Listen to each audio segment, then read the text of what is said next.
At least 8 million people in the U.S. are living with an eating disorder. And this week is National Eating Disorders Awareness Week. And joining us today to offer a little insight into these diagnoses is Dr. Cindy Sundag with Sanford's Eating Disorders and Weight Management Center. Thank you so much for coming in today. Thank you for having me. Okay, so timely with it being this week and Awareness Week, but this is an important conversation to have.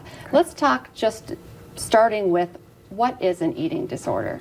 Sure. So eating disorders are very serious illnesses that are associated with severe disturbances in people's attitude, approach towards eating, and behaviors, and also just emotions surrounding that as well. Could you break down some of the differences between maybe anorexia, bulimia, a binge eating disorder? Those are some terms that we hear about. Are there differences and similarities? Sure. So those would be probably the three main types of eating disorders that we see and treat. As far as anorexia nervosa, it's going to be a very restrictive eating disorder. So patients with anorexia are going to really limit their intake, severely restrict their calories. They tend to be very underweight. Despite being underweight, people who have anorexia will still see themselves as being overweight. So kind of a constant drive to lose weight. And how about bulimia? So in bulimia, we see a cycle typically of binge eating. So during binge eating episodes, people with bulimia will have kind of excessive consumption of food. They'll feel ashamed and have like a lack of control during that episode. Those episodes are then followed by compensatory behaviors. Oftentimes it's purging or self-induced vomiting, but it can also be like excessive exercise or laxative use. And can you have binge eating without the purging? You can, and so binge eating disorder is actually the most common eating disorder in the United States. Really? So people that engage in binge eating disorder, yes, they'll have the binge eating episodes, but then there isn't a compensatory behavior. So these people tend to be overweight. And actually binge eating disorder we see equally in men and women, which is different than anorexia and bulimia, which tends to be more common in women. That's a good point, because I was going to say, maybe predominantly we think women when we think eating disorders, but this is an issue for men as well. It absolutely is, yep. Are there treatments, for eating disorder? Sometimes people just think, sadly, we'll say this is just part of, dieting and compulsive, obsessions with weight.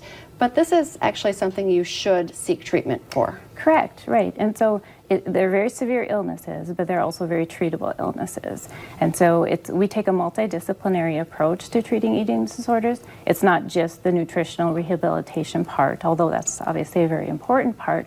We're also looking at some of the core beliefs and the reasons behind the eating disorder. So there are a lot of therapies involved. Sometimes it's treating comorbid illnesses that go along with the eating disorder. Sometimes medication management is important.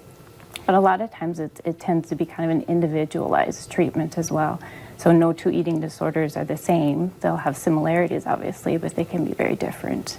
And at Sanford, we have a team, expert team of people that treat the eating disorders in a multidisciplinary way. We're very fortunate in that we have outpatient services, we have inpatient, we have partial hospitalization. So we can help if you or somebody that you know has an eating disorder. And, can you just touch on the fact that you've already said it is a serious illness? If you don't get treatment, what are some of we're not just talking about weight loss, it can really be damaging your body as well. Right. I mean, what's worst case scenario if you don't take this seriously and you don't see someone about it? Right, so there are a lot of medical complications really that go along with eating disorders. Severe malnutrition, a lot of the complications that can go along with abusing like the laxatives or purging. Really actually anorexia nervosa has the leading cause of mortality out of any of the psychiatric illnesses. So. Okay, and so before you go, what's the first step? Should you talk to your primary physician first? Could you reach out to, like yourself or doctors in this area straight?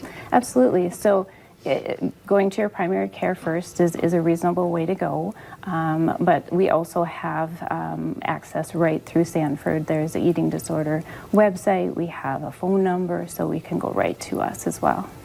Thank you so much for coming in today. An important conversation to have. I said right away, it's still somewhat taboo to talk about it, but absolutely, it's a good start. Thank you so much. Thank you. Stay with us. Coming up next, we're talking to Make-A-Wish on this Wish Wednesday on North Dakota Today.